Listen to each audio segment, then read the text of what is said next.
Hallo en welkom bij aflevering 129 van de AFCB Podcast. Nee, wij zijn nog niet weg, wij zijn niet in zomerslaap, we hebben een weekje vrij afgenomen, maar we zijn er weer terug bij.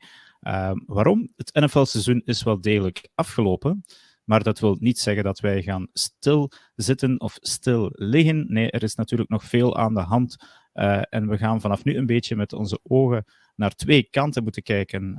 Niet naar NFL en college, maar de NFL, het off-season gedeelte is begonnen. En langs de andere kant de BNL hier in Europa en de lage landen is van start gegaan. Daar gaan we ons op focussen. Dus vanavond ga je dan ook al direct een twee stukken in deze podcast zien. We gaan eerst nog een kort stukje NFL doen en daarna gaan we over naar de BNL, want dat gaat dit weekend van start gaan. Met mij vanavond hier in de podcast Rein. Goedenavond. Dag Dirk, goedenavond. Het is alweer een tijdje geleden. Ja, je bent even afwezig geweest uit de podcast, inderdaad.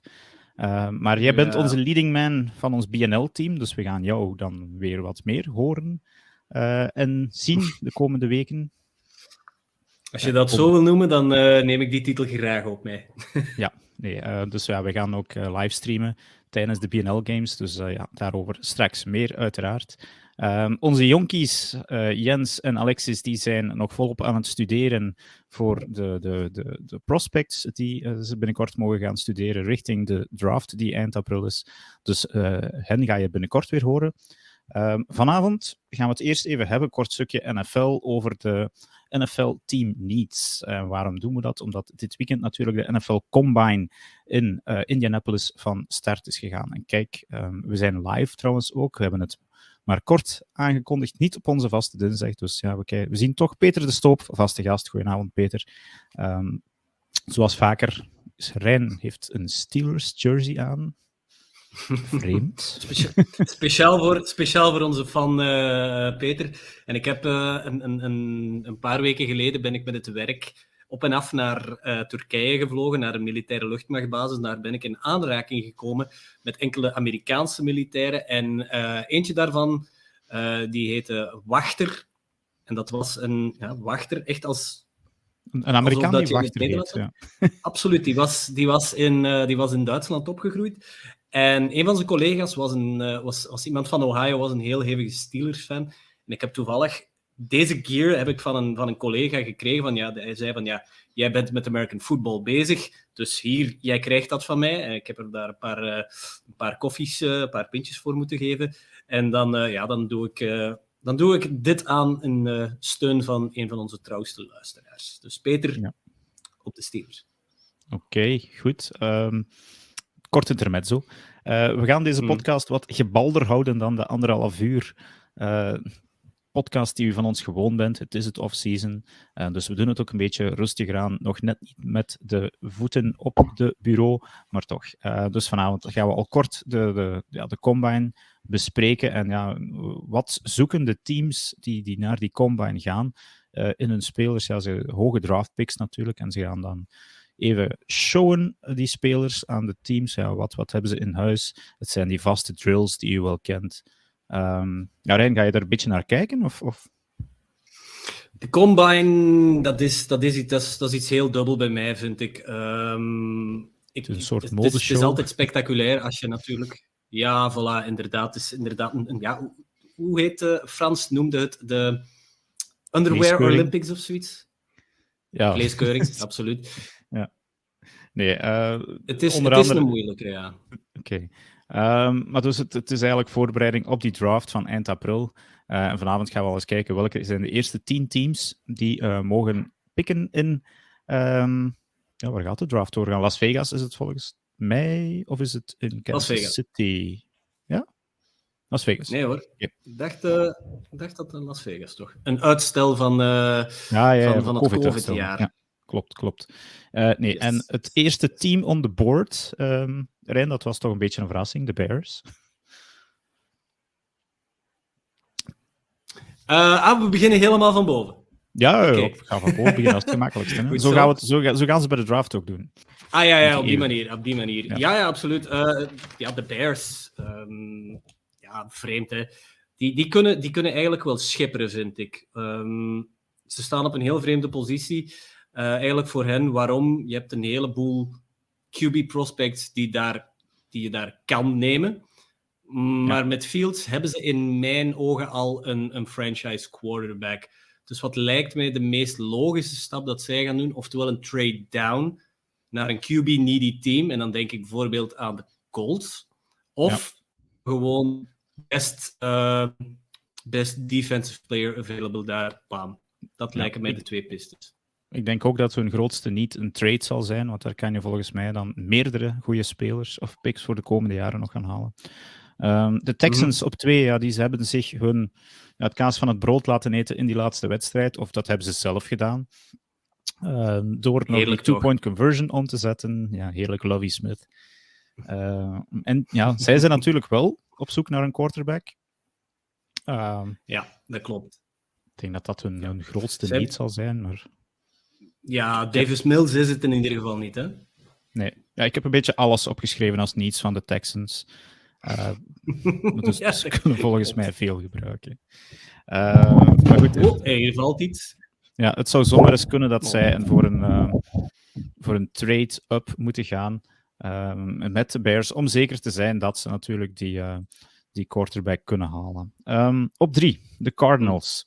Ja, wat ik zeg, ik wil nog bij de Texans wil ik nog even kwijt van hun best case lijkt mij dat de Bears een defensive speler nemen en zodat zij gewoon Young of Stroud kunnen plukken. Gaat niet gebeuren, vrees ik. Daar hebben de Texans zich echt wel in de voet geschoten. Dus ja, de Cardinals staan op 3. Ook zij hebben veel noden, want hun quarterback ligt in de lappenmand, dus dat al niet, denk ik dan. Maar ze hebben een nieuwe coach. Nee. Moeten zij wel best player available gaan? From the top of my head denk ik dat ze eerder voor een edge rusher willen of zullen gaan. Waarom? Je hebt J.J. Watt die op pensioen gaat en dan heb je Zach Allen. Die wordt een unrestricted free agent. Dat lijkt een heel groot gat dat een J.J. Watt en een Zach Allen daar eventueel... Zach Allen, je weet het niet of dat die blijft of niet. Maar dat lijkt mij een piste die dat zij kunnen bewandelen. En ook in een O-line zijn 4 van de 5 starters zijn unrestricted free agent. Maar is dit een goede draft voor O-line-spelers? Dat kan jij beter vertellen dan ik, denk ik, Dirk. Op 3 nog niet, denk ik. Op 3 zal het eerder voor die edge zijn. Of ze moeten wat naar beneden traden en daar liggen wel enkele O-line men goed te wachten. Op 4, de Colts. Je vernoemde ze al als een QB-needy team. Absoluut. Kandidaat nummer 1 om naar boven te traden. Ja, absoluut wel. Zij hebben nu hoeveel jaar, een stuk of 3, 4, 5 jaar, op echte stopgap QB's moeten teren. En zij hebben nu, voor het eerst sinds 2018, hebben ze een top 10 pick. En voor het eerst sinds 2012 hebben ze een top 5 pick. En wie kwam er in 2012? 2012? Bij de Colts. Andrew Luck. Niet? Luck? Absoluut. Daar is toen Andrew Luck uitgekomen. Ja, absoluut. Ja. Dus ik zie ze alleen maar op die plaats, als ze daar op die plaats, oftewel traden ze naar boven, oftewel, als daar al bijvoorbeeld 2 goede quarterbacks weg zijn, wie dat bij hen zal passen. Maar zij hebben gewoon een quarterback nodig en zullen ook een quarterback draften. Ja, daar is geen weg tussen. Waar het wel open ligt, is het team van onze fan Kevin de Beveren, de Seahawks. Zij hebben Geno Smith in de rangen. Maar daar denk ik dat ze misschien ook wel eens voor een edge player, een edge rusher zouden kunnen gaan. Hun interior defensive line zat niet goed vorig seizoen. En dat is nog een understatement eigenlijk. Zij hadden de 3e slechtste run defense van heel de NFL. Heel misschien een quarterback. Heel misschien. Geno Smith was hot in het begin van het seizoen. Heeft die ploeg naar de playoffs gekregen. Wilt waarschijnlijk een contract. Maar uiteindelijk viel het toch wel wat tegen. Het zou mij niet vreemd lijken moesten die een vervanger of een opvolger van een Geno Smith gaan draften. Het lijkt de minst logische stap op eigenlijk Maar zij gaan volgens mij eerder naar defense gaan. Oké. Goed. Vervolgens de Detroit Lions op 6. Een pick die ze cadeau hebben gekregen van de LA Rams. Ik heb QB wel als kleine niet opgeschreven, maar dat lijkt geen goede beslissing. De GM heeft zijn steun al uitgesproken voor Jared Goff, dus dat lijkt mij niet echt. Dat lijkt mij niet de meest realistische draftoptie dat ze gaan doen als GM er al gaat achter staan. Defense lijkt mij ook daar een heel groot gapend gat. Ze werden wel beter als het seizoen vorderde, maar bijvoorbeeld de run stoppen was voor hen ook een probleem. En op het gebied van DB's, cornerback, lijken zij mij ook werk te hebben. Want de punten die dat tegen de Detroit Lions werden gescoord, ja, die zaten regelmatig boven de 30. Ja. Zij hadden een van de slechtste run defenses, een van de slechtste pass defenses. Dus defense lijkt mij daar eerder een need dan een quarterback. Maar staat het niet uiteraard. Ja. Dan wordt het wel lachen, want dan heb ik een heel deel QB-needy teams. Op 7 de Raiders. Ja, die hebben gewoon hun quarterback laten gaan. Ja, maar de Raiders lijken mij volgens mij de veteran quarterback tour op te gaan in plaats van een jongen te gaan starten. De verhalen doen de ronde dat inderdaad een Aaron Rodgers naar Las Vegas zou gaan. En eerlijk gezegd, als Packers-fan, ik zou het eigenlijk niet zo erg vinden, eerlijk gezegd. Ja. En hij lijkt mij ook wel daar te passen. Waarom? Omdat daar ook weer al zijn maatje Davante Adams zit. En als je die twee terug samen kan krijgen... Oké, de Raiders gaan toch wel... Ze gaan goed mogen betalen, denk ik. Want ze gaan dat contract dan moeten overnemen, toch? Van de Green Bay Packers. Maar op zich is dat een logische zet dat ze zouden doen. Als ze het kunnen betalen, mogen ze het van mijn part echt doen. Aaron Rodgers, be my guest. Ga naar de Raiders. Doe zo verder, inderdaad, zou ik denken, bij de Raiders. Ja. Op 8 de Falcons, ja, die hebben Desmond Ridder, maar ja, dat lijkt mij ook niet de oplossing. Dus ja, stel dat daar nog een van die top 4 quarterbacks staat. Is er op dat moment, zullen er daar nog van overschieten op die plaats, Dirk, denk je? Ja, ik verwacht dat Richardson er nog wel zal staan. Anthony Richardson, waar we het de komende weken zeker nog over zullen hebben. Maar die verwacht ik misschien eerder bij het volgende team. En misschien dat de Falcons het een jaartje met Ridder zullen willen proberen. Om dan volgend jaar, en dan zijn er 2 quarterbacks die nog beter zijn in Derek May en Caleb Williams. Misschien een van die gasten op te pikken. Dat zou mijn plan zijn, moest ik van de Falcons zijn. En het team waar ik naar verwees, de Panthers, die zien in Anthony Richardson misschien een reïncarnatie van hun held van weleer, Cam Newton. Dus, Oké. Interessant. Maar ook de Panthers, volgens mij, ja, duidelijk quarterback niet. Of zie je daar nog andere gaten? Bij de Panthers sowieso quarterback. Want ja, als je een seizoen hebt gehad waar dat je 3 verschillende quarterbacks moet starten, Sam Darnold, Baker Mayfield en PJ Walker, dan is het wel duidelijk dat je een probleem hebt op die positie en dat dringend moet opgevuld worden. En die rookie van vorig jaar, ik ben zelfs zijn naam vergeten, die gaat het ook niet doen. Nu ben ik ook even... maar die heeft een blessure gehad, in ieder geval. Kijk. Het is niet Sam Howell, want die zit bij de Commanders. Het is... Ja, waar zijn Jens en Alexis als je ze nodig hebt? Dan ons laatste team, dat we in de top 10, en je verwacht hij niet, maar het zijn de Super Bowl finalisten, de Philadelphia Eagles, die daar staan dankzij de New Orleans Saints.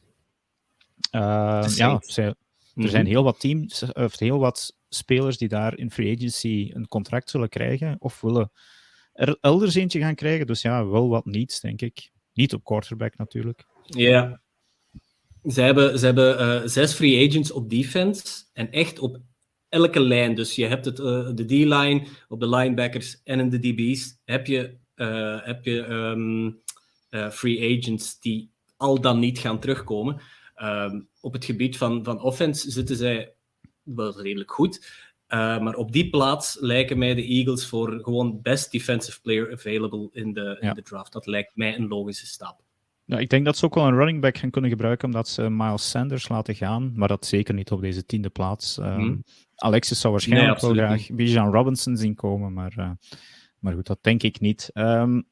Het vervolg van deze draft coverage, dat zal u de komende weken horen, want er zitten 2 gasten ongeduldig in de backstage te wachten.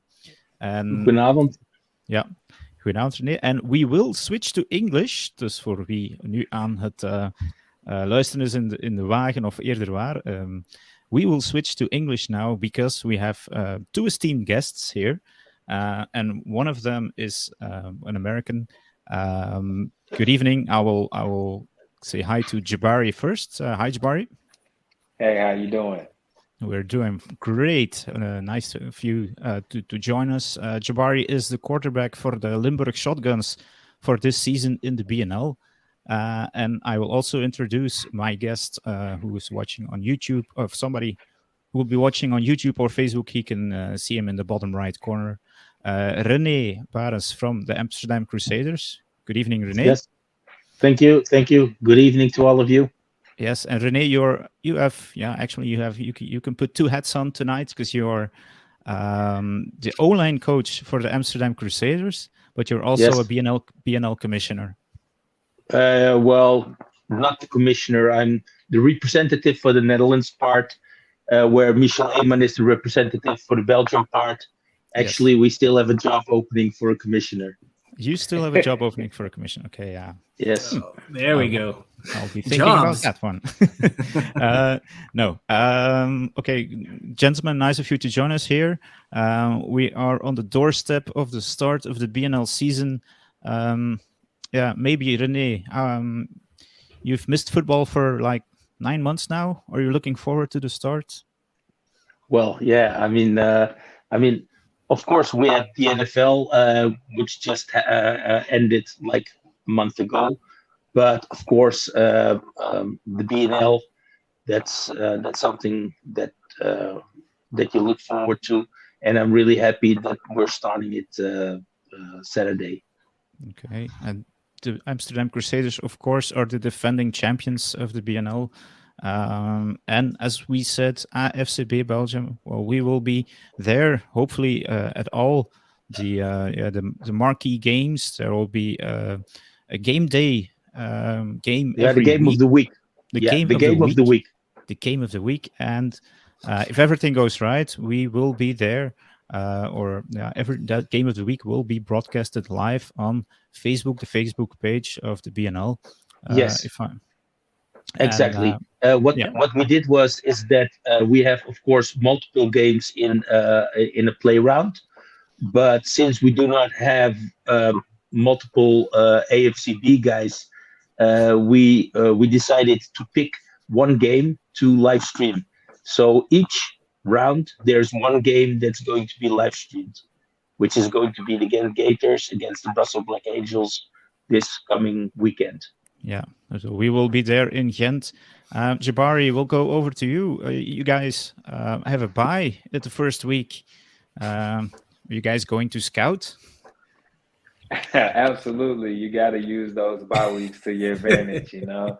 I know we're very excited. Me personally, I'm very excited to, come to a new league and, see how football is being played in Belgium. I had my experience a week ago to have a preseason game. And I'm honestly impressed with the football play. I think that Belgium has a lot of talent, and I think that the players and the coaches and people participate and really enjoy the game. So I'm interested to see, how everybody puts the pieces together for the season. All right. Let's talk about you for a second. Rein, go ahead. Jabari, can I ask you a question? When we think of teams that play in Brussels, for example, we automatically assume that they have American players because Brussels is a big international city, a lot of Americans there. How do you, because you live in Finland, if I'm not mistaken, or come from Correct. Finland. Yeah, so correct. How do you end up playing football in Beringen? How did they scout you? I think it was a combination of networking. I played in Finland with Jason Taylor in 2016 and 17 with the Helsinki Roosters. So, we won a championship together. And, once he decided to move to Belgium, I kind of like followed his career from a distance. And so there came an opportunity where I was like, man, I need something new. I've been playing in Finland for like a decade. What's out there? And so then it was just kind of like, man, you should just come over and have fun with us. Last year, one of my friends, Curtis Slater, I think in 2021, he actually came and played with the shotgun. So it was just kind of like, the import community networking. And here I am in Limburg, it's just never expected it, but here I am, Yeah, we'll be looking forward to you. I mean, you're a new face in the BNL, of course. I looked up some stats. Now we were talking about the combine before, me and Rein, and you were listed as a 6'2", 225, so that's about great height and weight for a quarterback. But I also saw a 4.41 40-yard dash. Is that still the case? No. Okay, René might be happy about that one.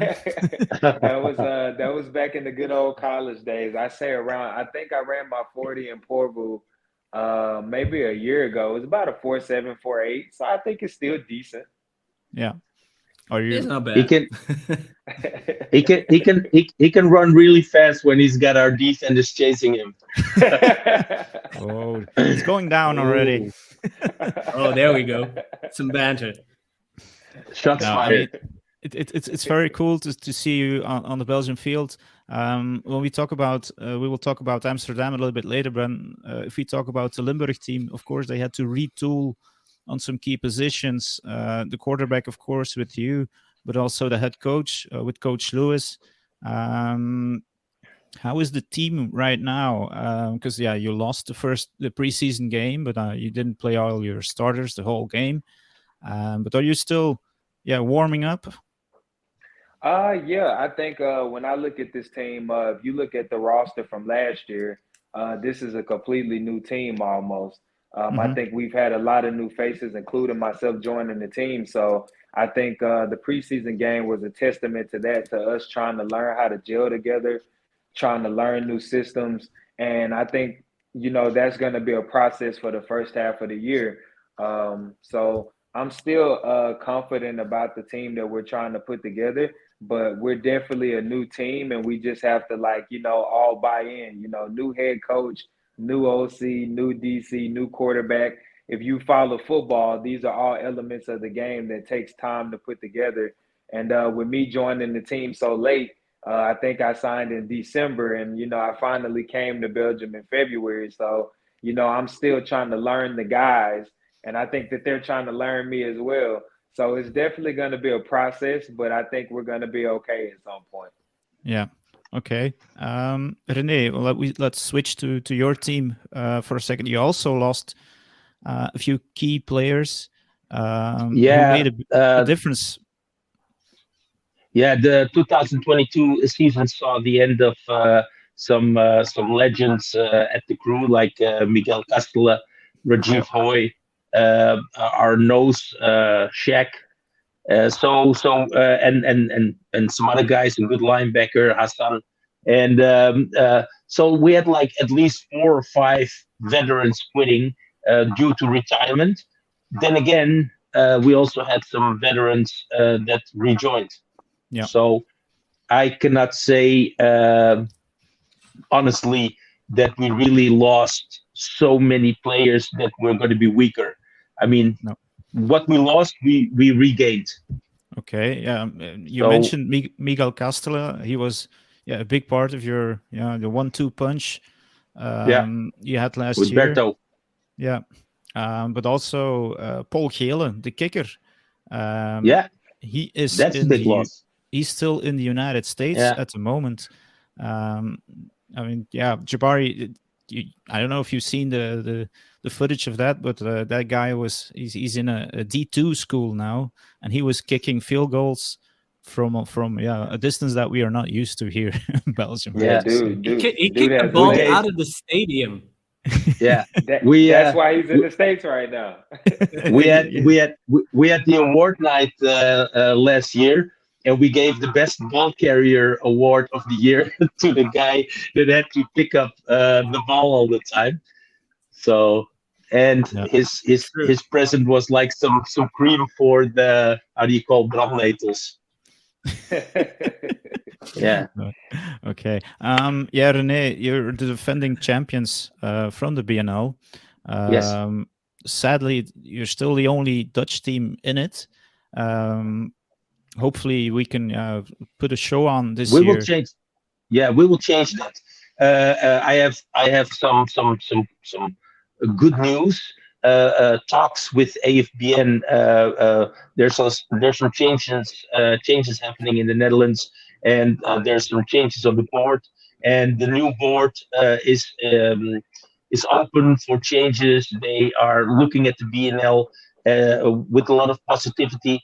So we think and hope that in 2024 more Dutch teams will join because the BNL will get some accreditation from AFBN. Maybe I'm running in front a bit too much because nothing has been decided yet. But the talks are there, and things are looking positive. Yeah, we are hopeful to have it's a tight schedule this year. With every team will play each other twice, a home game, an away game, and then each team will have 2 byes. So it's a fair and balanced schedule. René already mentioned that this week the Gent Gators will host the Brussels Black Angels for the first game of the week, and the second game will be the Kasteel Nitros. I'm still getting used to that name. They will host the Crusaders. René, are you expecting a win, an easy win, or because the Nitros they have also retooled at some positions? They have some French players. There is no such thing as an easy win. I mean, we cannot afford that kind of complacency. I mean, we need to give the respect where respect is due. I'm 100% sure that the Nitros are preparing for the game against Crusaders for a long time now, and we do not underestimate them one bit. Everybody goes out there on the field on the gridiron to win, and we are going out guns blazing. So, yeah. Okay, I'm confident. I'm confident in my team. I mean, I think that we prepared as good as I hoped, but we're ready. Okay, yeah, Jabari, you see, René, he's ready. So I hope the shotguns as well. Yeah, we have no choice. We got to play them twice. Yeah. All Jabari, if you had to describe your playing style, what would it be? More of a dual threat. I mean, I think that a lot of people that have watched my film, they'll, say that I'm a guy that has a very strong arm, and I like to run the ball when necessary. With a 6'2", 225 pound and frame in Europe, you have to use all of your ability. So I always get characterized as a dual threat quarterback, running quarterback, whatever fits the mold. But I like to say I'm a dual threat quarterback, very balanced. It'll be interesting to watch these games, especially between the Crusaders and the Shotguns with you'll as a dual threat then on one side, and Jasper Nijland, who is more of a pocket passer on the other side. But he has a good bunch of running backs. And very, very strong. Jasper got some wheels. He's got some wheels. He's got the size. He does. Yeah, he used to. I follow Jasper because I've known of him for a long time, and I mean, he used to be a receiver, so he can run when he wants to run. He's a very talented quarterback, and I always looked at him as what you like to say a prototypical quarterback. Like when you look at the height and look at the mechanics, he's a very good quarterback, and I look forward to seeing him again in person. I got a chance to. We had like a Kings of Europe 7-on-7 tournament in Amsterdam last year, and I was coaching a team from Finland, and I got to see him throw. So I was very impressed with what he could do, and it's even more impressive watching him on the field. So it'll be nice to see him, actually competing against them. Yeah, he's also a very strong leader on the field as well, which is of course very important. Let's mention the other teams for a short while. We've mentioned the Nitros already. The Ghent Gators, Rein, they are the underdogs in this BNL a little bit, but they got my sympathy every time I see them. Oh yeah, absolutely. I think you have to be careful with the Ghent Gators because last year the Shotguns, they played the Ghent Gators I think once or twice, not in the competition but in the Belgian competition, and they put up quite a fight. And I think they only got better this year. So that's the most interesting part of this BNL league is that it's teams that want to be more professional. Yeah.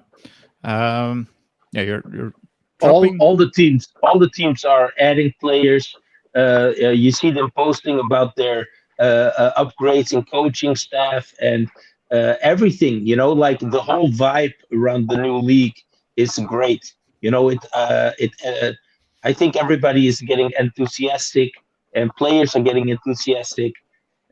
So it's a great vibe. For the listeners and the viewers, Rein froze for a second, so I'll be taking the podcast from here on out, or he will be joining us by cell phone. Yeah, absolutely. Okay.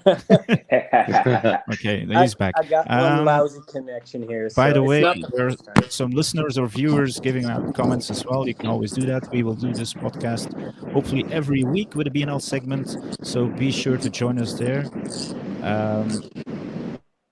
Is Soraya. René, you must know. Yeah, she's making the chicken in the canteen of the Crusaders. I mean, you have to have a broodje hete kip from Soraya. A chicken sandwich, that is. Yeah, chicken sandwich. Hot chicken. Hot chicken. All right. So, we will be hopefully going to Amsterdam for sure for the finals because the Amsterdam Crusaders are hosting the championship game, of course, in a few months. One more team I wanted to discuss for sure with you guys, and is the dark horse, I believe, in this competition, the Brussels Black Angels. They have a big recruiting ground down there in Brussels. I've been watching their social media for a few months now already, and they seem ready as well to chase maybe in the first place the Shotguns for second place, but also your place, René, as the champions. So, Jabari, have you paid attention to the Brussels Black Angels on film? Absolutely. Since I joined the Shotguns, that's the team. That's one of the other teams besides the Crusaders that everyone talks about, the Brussels Black Angels. They have a big rivalry with the Shotguns. So, a lot of the players, they hate the Black Angels and the Black Angels hate the Shotguns. And it's very well known. But I think that, them coming from the other league as the champions, I think that they have a lot of confidence as well. So from what I've heard, they're very physical. Watching them on film, they're very physical, kind of like the Crusaders are. So I think it's very nice for the league to, get good quality competition. It's not about how many teams in the league. It's about how many competitive teams are in the league. And just me as a player looking at the schedule, I haven't saw a team where I'm like, oh, we should win this game or we should win that game. But they're definitely a team where I'm like, ooh, we got them and the Crusaders back to back. I'm like, ooh, my body's going to be sore. Yeah. No. I see Robert Peters is also. Our guys are very, very happy to have another team that actually wants to challenge us, for the cup. It hasn't happened to us in a long time in the Netherlands, so we are welcoming all the teams that challenge us because it makes American football interesting for our players and for the coaches as well. Okay. All right. I think it's about time we wrap up this podcast. Like I said, we will be doing a short segment on the BNL every week. Of course, the action starts on the field Saturday. Both games kick off around 6 p.m., if I'm correct. Exactly at 6. Yeah, all the BNL games are at 6 o'clock. All right, and as we have mentioned before, you can watch the game between the Ghent Gators and the Limburg and the Brussels Black Angels. Shotguns are on their bar. Yeah. No. Yeah. Wishful thinking. Yeah, no. It's Ghent and Brussels first, and then of course, I'm gonna say Easygem because I can't say Castile, and Amsterdam. You have to at the same time. So for everybody that wants to see the live stream, I already made an announcement today that the live stream will come from the Facebook page of the BNL, and from there it will be shared on the pages and groups of the teams. Be careful. There's a lot of scam accounts out there, and we already heard of people that are clicking on dangerous links. Yeah, so don't click on that. You can give comments, of course. Rein and I believe Lawrence will be commenting Saturday's game. Oh, absolutely. And we will be doing that from the roof of the clubhouse from the Ghent Gators. So exactly. We're looking forward to that. All right. Jabari, thanks for joining us tonight. And we'll see you on the field and off the field, I guess, in the near future. Thanks for having me. It's a pleasure to be on the show. No, it's great, man. And also, René, it was good to see you again and hear from you again. And good luck Saturday in Easygem. Yes, I'll be having some good beer. Oh, yeah, they do. Yeah. It's always good to be sponsored by a good beer. Come playing in Belgium. Yeah. Okay. Well, I mean, it's one of the perks. Rein, thank you as well. You had some technical issues. Oh, yeah. I did. I'm sorry. No, it's okay. Please fix that by next podcast. But you will hear Rein and Lawrence, like I said, Saturday at 6 p.m. or a little bit earlier. So keep an eye on our Facebook pages, and you can watch the game and, of course, give comments. And then for our listeners, thanks for joining us. Thanks for the viewers, and you will hear us again next week. Bye-bye.